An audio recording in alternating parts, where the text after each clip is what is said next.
Oh goodness. I mean, I was always listening to like Bon Jovi, those cheesy ones, yeah. No, no, Bon Back then. Jovi's. Yeah, I was like a kind of a corny music listener.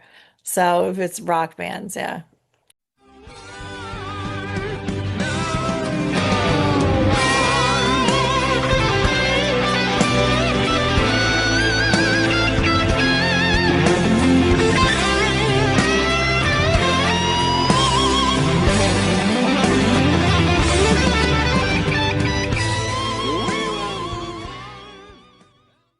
Hey, everybody, thanks for tuning into Border City Rock Talk. We get great news, great interviews, great interviewees with sometimes a comedic touch. Make sure you hit the subscribe button, the like button, and comment below. Today, I have one of the most, and I'm not making this up, one of the most influential people, I would say, in the last 5 or 6 years. I've had her on my show before, Dr. Carrie Madej. How are you today? I'm doing great, Ernest. Really nice to see you again. Oh my God, thanks so much. I was so humbled back in 2020 when everything started to hit the fan, and I'd reached out to you because you were very popular, and your management team responded with, "Yeah, she'll let you interview her," and I was so humbled, just as I am today. So thanks for taking the time. Obviously, there's a lot of evil going on right now, as it always is, but even more so. Um, how are you handling your mentally? Not like I have a hard time, but I am working on it, of not getting so frustrated to post on my social media my opinion. How do you steer away from that? It's so hard.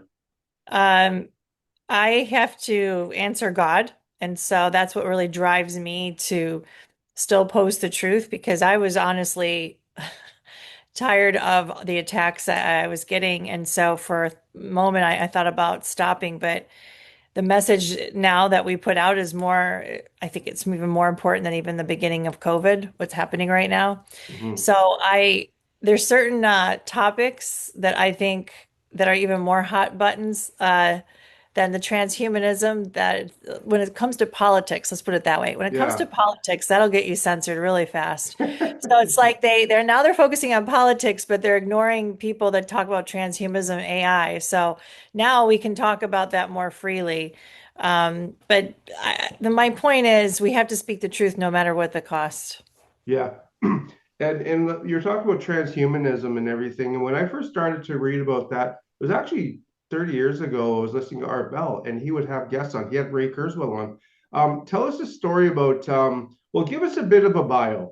There's Yeah. probably a couple people that have heard of the name and they're coming to see it because they're on YouTube. A lot of people go to Rumble, but give us a bit of your bio, Carrie. So I graduated medical school in 2001 from an osteopathic school in Kansas City, and I ended up owning my own medical practice, taught medical students, medical director, and I trained in allopathic MD schools, training institutions. So best of both worlds, and I started to see what I was doing was not helping people because I did the regular, MD thing, and then some colleague of mine reminded me, why don't you do what you originally taught, which is more holistic? So I started doing that and looking for causes. So I started to then realize the reality of the world, which was a hard pill to swallow, no pun Mhm. intended. And because I was looking for causes of things in my area outside of Metro Atlanta, I realized that there was gain of function, I'd say experiments going on in the Mhm. population at large. I was documenting those. And so I didn't mean to, but I had the CDC, the public health departments, county and state, and then federal investigator on my case monitoring me because they didn't want that data to go out. So long story short, I was being threatened to stop doing what I was doing, and I Mhm. didn't want to stop being a good doctor. So then at some point, I didn't know at the time, but now I look back and see that I was being recruited to certain groups. Yeah. And so then I learned about the blueprint about the plan for this very moment in time.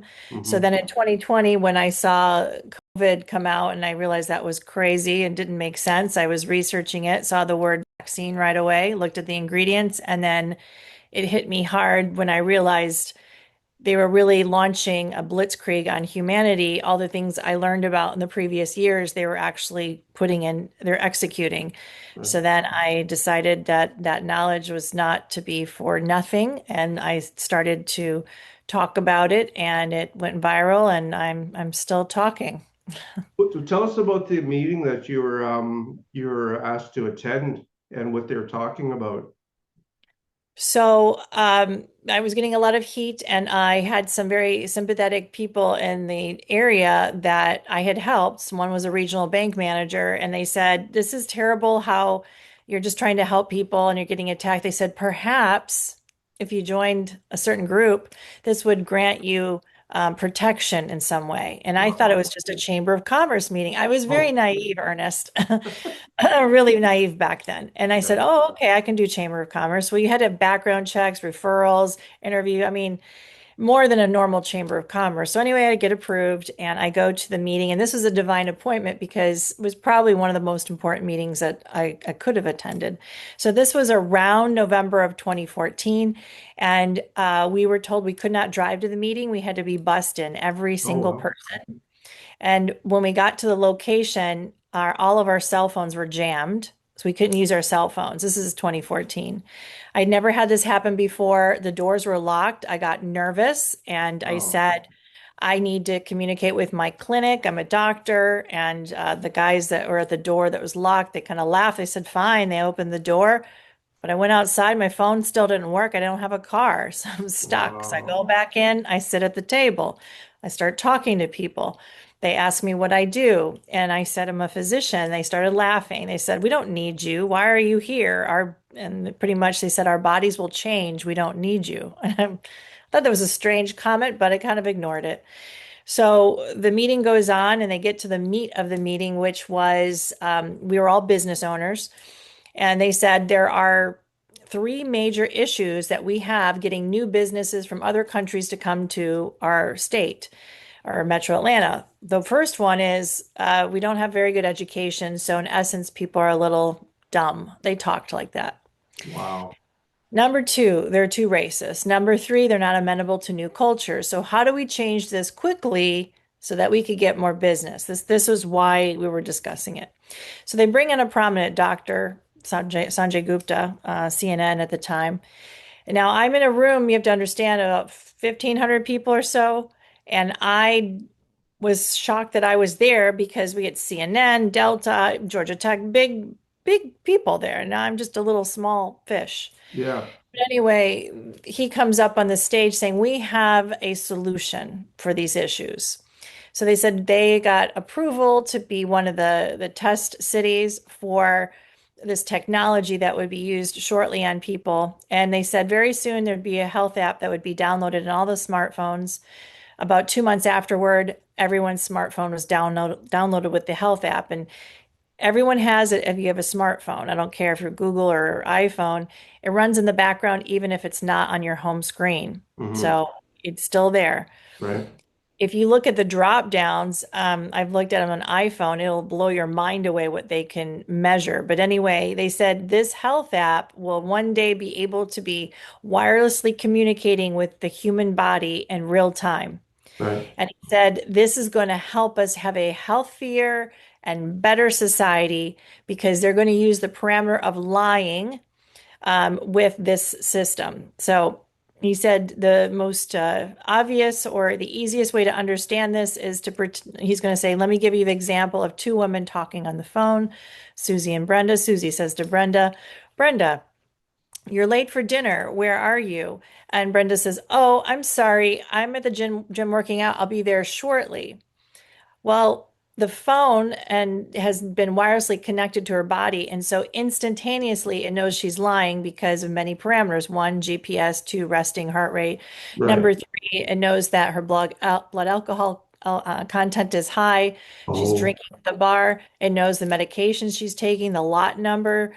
It knows she's lying by voice inflection. Okay, yeah. that's a big one. It knows she's lying by electrodermal analysis, which are the sweat glands on your fingertips, just like the Mhm. polygraph test in the police station. Right. Uh, it knows even if she's fertile. It knows all kinds of things. Sexual intercourse, it's disgusting. So the phone will recognize she's lying. They said there'll be an instant repercussion to the person that's lying. Gupta said that there would be a shock given to the person. I've heard that other people have said that. Yeah. So this is literally what they said to us in the meeting. So this is not, I want to remind people, this is not reading research. This is not hearing it from another person. This is to be in a room with people like this is a very different experience. It's very chilling because they talk about it matter of factly. So shock didn't elaborate. It could be a true electrical impulse, or it could be, a payload that's delivered that's a medicine, like a drug, hormone, peptide, who knows? Right. Anyway, instant repercussion. Then, over about 3 months, all the lies that this woman had said would be added up, and everybody will have a social credit Yeah. system enacted on them, like China, no different. Hmm. And if she lied too much, she was not a good person. She wouldn't get a good job. She wouldn't get good food. She wouldn't be able to travel, you name it. Yeah. So at the end of this, everybody was in a standing ovation. I was horrified by this. And they discussed three main points. They said um, they were arguing about who would monetize off of it. They didn't come up to with a conclusion. They argued about would they tell the little people about this. They didn't have a conclusion. And the third one was that there is a problem with privacy as far as it's hackable, which they didn't care. Um, I couldn't believe that everybody was clapping like this. And I turned to the people at my table. I said, how could you be okay with this? This goes against God. It goes against our human rights. And they Hmm. said, yeah, it sounds a little inhumane. However, you can't stop what's about to happen. This is about to happen around the entire world. It's too big. And they said, you'll see, you'll come running back to us. And I said, never. This goes against God. It goes against our human rights. And they said, well, you can be a little doctor for the people outside the big mega cities, but surely enough, you'll come running back to us and you'll see. And I said, what do you think? You're better than the average person out there because this technology will be used on you and it will be, like a living hell. Right. And they, in their minds, they were pumping them up in the room to be special. And Yeah. that it was almost like a caste system. So this is how they get people that could be good people, the mediocre, to start being okay with doing dastardly deeds, Yeah. being evil in a way, promising them something that will likely never happen, and getting them to help this plan to go along. So there's a lot of people behind this plan in one way or the other in their industries. And that was it was difficult to see how easy someone could be bought. I never Yeah. went back. Did you have Um, to sign an NDA for that for so many years? There's probably something there, but when it goes against human rights, we can be a whistleblower and we Yeah. can warn the public. Yeah. I mean, when all Yeah. of that was going on, and then we'll move on to some sort of lighter topics.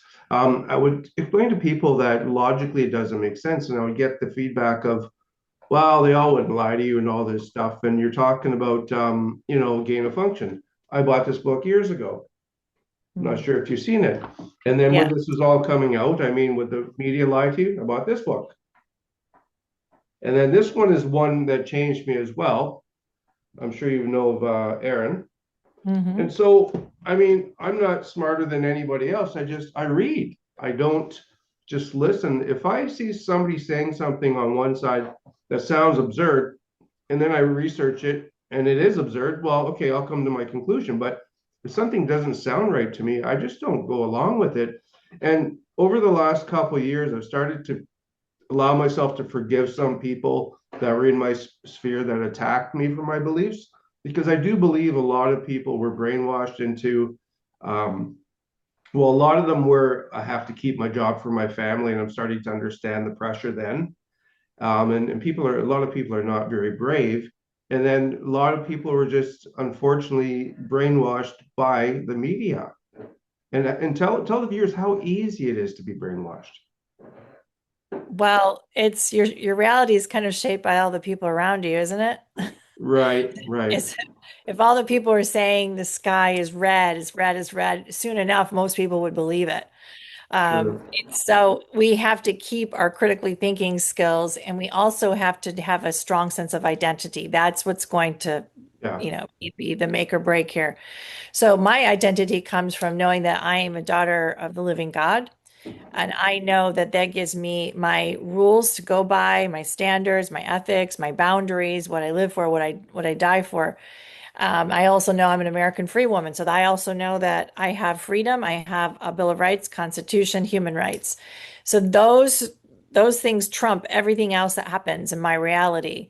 yeah, But I'd say that a lot of people don't are shaky in their beliefs because there's been a psychological warfare that they're not that could be an animal, right? They're not human, or they yeah, could be a boy or a girl or anything. So this onslaught, psychological onslaught has come on, and then the inundation of fake media or fake news, yeah, all the stuff around them, it's really shaken the reality of people. So I think if they don't have a strong spiritual root and a strong sense of identity, they could be easily fooled and manipulated. And then, of course, right. the bullying that happens, right, with Yeah, people's families and the hospitals and things yeah. like that. People losing their jobs. And oh, we didn't, like my prime minister here in Canada, he said, oh no, I never told people not to take the vaccine. No, you didn't say it verbatim, but you just said there's going to be repercussions. Like, and you alluded to critical thinking and cognitive dissonance. I mean, that goes a long way to being at peace, and I'm still learning to be at peace. Now, nanotechnology, talk a bit about that, because that's been around for decades. I remember Elton T. Elliott, who was on a talk show 25 years ago, talking about nanotech and how he said, imagine you're sitting in your house and we have smart bricks. And this was his analogy. In the daytime, the bricks would close to keep the heat out. And then at night, they open the pores, and then the bricks would allow the cool air in. And he said, even better, if you want a full 360-degree view in your house, these nanotech bricks can be transparent. I mean, how far fetched Hmm. does that seem to the average person, but how close to reality is that? I think that our science and technology are a minimum 50 years ahead of what we the people now know it. 100%. At minimum 50 years, if not more. A simple story is my grandmother. I'm from Michigan, and I was born and raised in Dearborn, Michigan.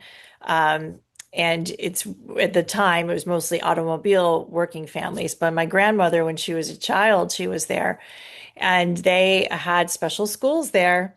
And she said, yes, they had electric cars back then. Electric cars back then. Okay. And Mm-hmm. the other thing is that she told me the story. She and her brother got in trouble because they were playing in the experimental cornfields of Henry Ford's estate. They had schools around there. So they got in trouble playing with those cornfields. And I said, Grandma, I said, well, why are they experimental? She goes, oh, they use that corn for the fuel. That's how they fueled the cars. Okay, so they're using corn back then. They can use Right. water to fuel. We have all kinds of things we can do, free energy. We've had it all. Nikola Tesla was one of many, Yes. people doing that. So of course we have anti-gravity devices. We have all kinds of things that go on. So Yeah. now that when they're saying this alien, the alien disclosure, what is an alien, right? Because Right. the military, have been doing all kinds of spacecraft for a long time. Anti-gravity. There are things that are synthetic portals like CERN that does that, and Yeah. probably in Not Memphis, but Oak Ridge, Tennessee, different places like that. So that's really what they're doing, but they're going, I think, to spin it and say, hey, we've got an alien invasion when our technology is so far more advanced than we realize. Well, Bob Lazar, you've heard of Bob Lazar? Bob Yes. Lazar, I've listened to him a billion. I'm a big Art Bell fan, everybody. But well, rest in peace, Art. But yeah, Bob Lazar came on the show and talked about all of that stuff for decades. About how he was in Area 51, and he worked on. He was saying it was reverse engineering of Yeah. this technology. We grew up talking about all those things when I was a kid in Dearborn because there's a lot of sci-fi stuff going on there, you know? Yeah, So back then, a lot of people talked about it, I think, more than they do now. yeah. And so I was going to go with the Yooper thing. So you're from Dearborn. So you're not a Yooper, right? A Yooper is the upper. Uh, that's the Upper Peninsula. Now I'm Yeah. from right here. We always we show it our hand. So I'm sort of a Yooper because I'm from Sault Ste. Marie, Ontario, which is right on the other side of Sault, Michigan. Yeah, so we had a lake house when I was growing up on Lake Huron, right by the Mackinac Bridge on Oh Lake Huron. yeah. So we Wow. would go spend all of our free time there, and we were little kids, but we would help my mom and dad build this house. Like we would mix the cement, we would take big rocks out of the Great Lakes, and then my dad would take a sledgehammer and open it up. And if they were pretty rocks or crystals, we would have those in our fireplace. It was actually a pretty neat time growing up, and the lakes are Well, the amazing. island as well. Just really quickly, have you been to the Grand Hotel? I have not been there as an adult, no, when I was a little kid, but I need to go back now as an adult. It's amazing. I mean, they still horse and buggy, no cars allowed on it. So, in regards to what's your routine every morning? What do you how do you prepare yourself for the day? Because like I said, you've been thrown and dragged through the mud a lot for your beliefs and your honesty and your truth. Um, and you've had a mysterious plane crash. I mean, everybody knows about that. But how do you get up and how do you start your day? What is a routine for you? I started by praying or, going outside and reading the Bible. I've got to be close with God. It's the only way I can get through this. And then I take some supplements that are helpful, Yeah. and I do some detoxing. You have to now with what's going on. Um, Well, you and I just hit also your 35th birthday, correct? 53 coming up. Oh, I got them reversed, and I knew that. I'm just saying Yeah. Yeah. the supplements you take might be working because you look very healthy. Yes, I definitely I think it's your mindset more than anything else, the way you look at life or how Yeah. I look at life. And I don't put restrictions on what I think I should be at this age. That's a big deal. But detoxing helps quite a bit. Right. And trying to, eat healthy, prepare my own foods, distill my own water, those kinds of things. But I try to keep it simple the with the supplements. I don't get out of control. And I also really like it's called a cloud mat. It's a pulsed electromagnetic frequency mat. So it really helps with all this EMF toxicity that we're getting because Yeah. that really affects me greatly. So Mm. this has helped a lot.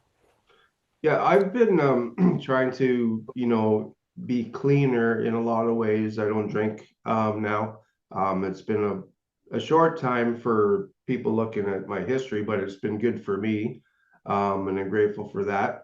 And then I started doing juicing. I listened to Dr. Day talk about her when she had cancer, and she was juicing, and I'm actually doing it now. Like literally, I bought I forget what the brand is, a Hamilton big mouth juicer, and I juice my carrots and celery, and I call it my caca juice because it doesn't have the best taste, but it's decent. And I'll add apples and bananas, and I mean, I think that's helped. Yeah, I do a little bit of apple cider vinegar every day. That's really good to keep the digestive enzymes going. Yeah. Everybody's digestive tract is toxic right now. And Hmm. so that's where 95% of most diseases come from is a poorly working digestive tract. So that's for everybody out there. Just know, get your digestive tract working better, and you will protect yourself from a multitude of things. Yeah, and I've done that as well on apple cider vinegar, and I found the only one I can actually tolerate is putting it in orange juice because they're both acidic. And so I'll Okay. put it a tablespoon in the orange juice and I won't taste it. And I've Mm. tried it with everything else, and I'm like, ugh. Yeah, if you get sick and tired of that, well, I also do chlorine dioxide and mix that up. That's a very good thing to do. Miracle Mineral Solution, it's called. Are you familiar with that? No, no. That's very important for everyone to know. So look at theuniversalantidote.com. Theuniversalantidote.com. It will give you a plethora of information. If you want a little simple cheat sheet to start off with, you can email my website. They'll give it to you for free or it might be there to download without emailing, but either way. So Okay. anyway, decades ago, they figured out this was curing malaria. People have been curing themselves of cancers, all kinds of things like that. That they can't, the website can't say that officially, but you can hear people's stories, anecdotal stories. So you're not saying So that just so that Mr. Algorithm doesn't screw us over, you're not giving advice, you're just giving your opinion. I am not giving any advice at all. I'm just saying people should look it up on their own for I'll, alternative ways to help their bodies. yeah, I'll put a link down below for sure, Carrie. I just got a couple more questions because I don't want to keep you too long. Now, this is one that I've kind of struggled with. I've always believed in something other than I've never been an atheist. There's got to be something out there. And I grew up as a Roman Catholic, so I believed in Jesus Christ, and I still do. At the same time, my critical thinking would tell me, okay, in Canada, there's a lot of Native Canadians, Indigenous, the same with the United States, and they believe in what they call the Creator. And then there's other, faiths that believe in their spiritual, not axiom, but their spiritual. How do you, for me, how do I work that out, or how would you suggest you work it out Hmm. in that way, if you know what I'm saying? Well, I believe the Bible is the truth because I grew up with that, but also throughout my life, going back, seeing all the prophecies come out to come to fruition, knowing Mm-hmm. that that is the true living God. My own experiences, spiritual experiences, supernatural experiences, miraculously being healed through the name of Jesus Christ. Right. In the demonic realm, they only listen and bow down to one name, and that's his name, Jesus Christ. So I know that that is the true living God. I believe in the triune God, the one, three in one. I think that perhaps people are talking about the same thing, maybe from different aspects, but Right. I do not believe that, the Hindu gods are the same. Not at all, because you look at these writings, that is not how the Bible is. It does not coincide with that. Um, there's no other God that sacrificed himself for us and that truly loves us. If you look at everything else, it's the only thing that's really saved people, that Jesus Christ is the one that appears to them. Um, this is how people are miraculously healed through the name of Jesus Christ. So the proof is there. Mm-hmm. That's what I live my life by. I walk my life by. That's what gives me sustenance and nourishment. And I've seen miracles all around me too, just by His presence. So that's what saved me. And Mm-hmm. I just know that He is the true God. There's a lot of counterfeits out there, and there will be Yeah. more counterfeits that we have to be very wary of. Right. And it's interesting, right? I'm just trying to see where I put it, but I'll just read from my note here. Bum, bum, bum, bum, bum. Recently, what's it called? The Metrop or the it's a group of Christian or religious care group or something. I got the name wrong. I'll put the acronym up. That came out. There's an investigation that some generals in the military were trying to not encourage. They're trying to instill in their soldiers that are fighting in the war Yeah. that this is God's prophecy happening. You are a legend in your time. Did you hear about that? Of course, and they're twisting the word around and blaspheming the name of God Yeah. and trying to get people to do something that doesn't make sense to them by saying it's a spiritual reason. But So everybody so will have so the answer for that. recap what I said because I blundered it. So just tell the viewers what I'm talking about and what the organization was, if you remember. Well, what the media is saying is that many different commanders or people in charge of different military branches are telling their troops or platoons Mhm. that they're going into Iran because this is to fulfill the prophecy of the Messiah coming for the temple to be rebuilt for Israel. So they're telling them this is what God wants them to do, which is insane, obviously, logically, and they're not God, and they're trying to make an Armageddon Gog Magog war.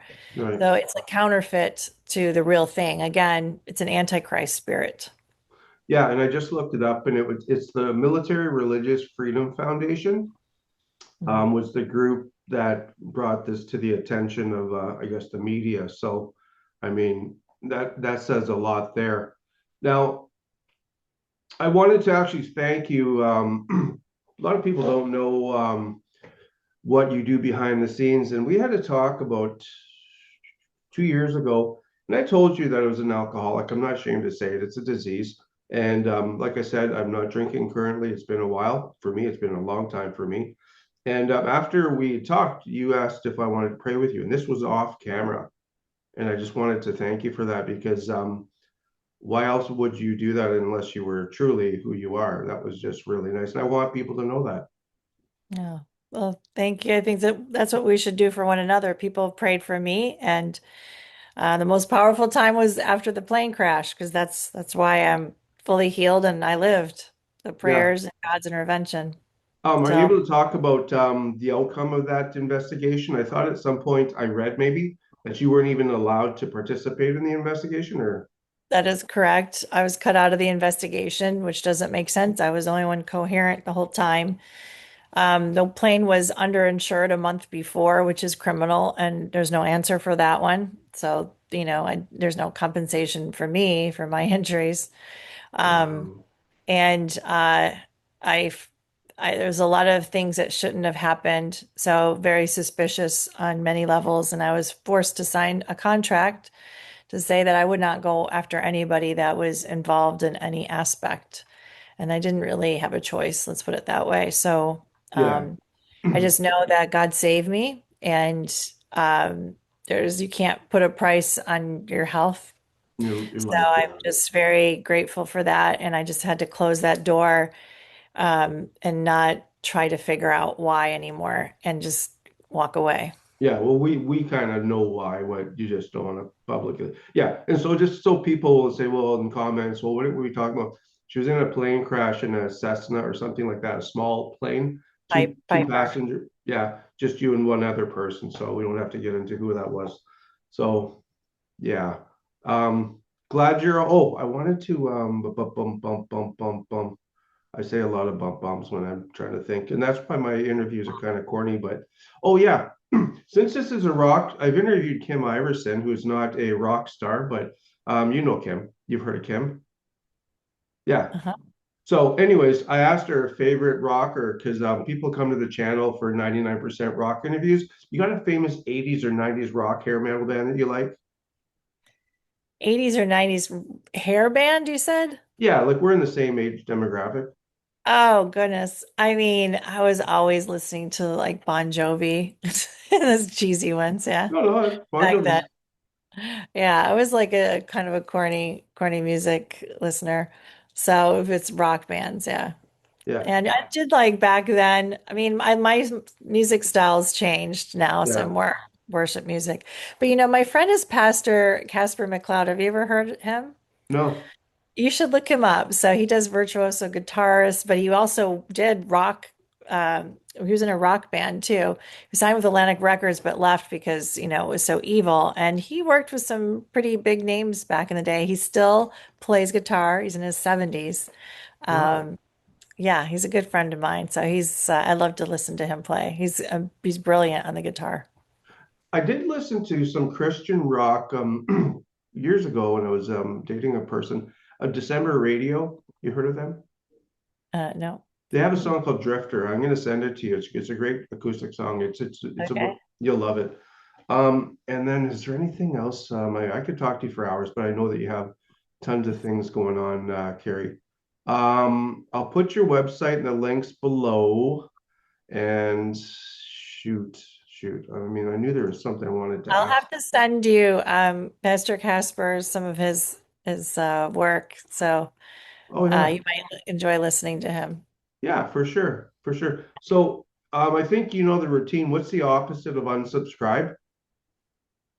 Pardon? What's the opposite of unsubscribe? Oh, subscribe. Yeah. Everybody do as the great Dr. Carrie Madej says and subscribe to the channel. Rudy's been very good and silent today during this interview. I'm sure Rudy's enjoyed the chat. And thanks again to don't say it, don't say it, don't say it, don't say it. Sharon, Sharon. Darren, I, yeah. I know her name. I just didn't want to ask for her. She's been very nice. She's been wonderful. Yeah, she's an amazing woman. Yeah. And I'm so blessed. we'll put the links to your website down below and people can check you out on the different platforms. And if you want to know more about Dr. Carrie Madej, go to Rumble or BitChute or Odyssey, where a lot of the information back then was is still there. And realize when you research and it says conspiracy theorists and stuff like that, take that with a huge grain of salt because they say that about everybody that said something back then that actually came true. Yeah. Amen. Thank you, Thank, Ernest. thanks, Carrie. Have a great day. You too.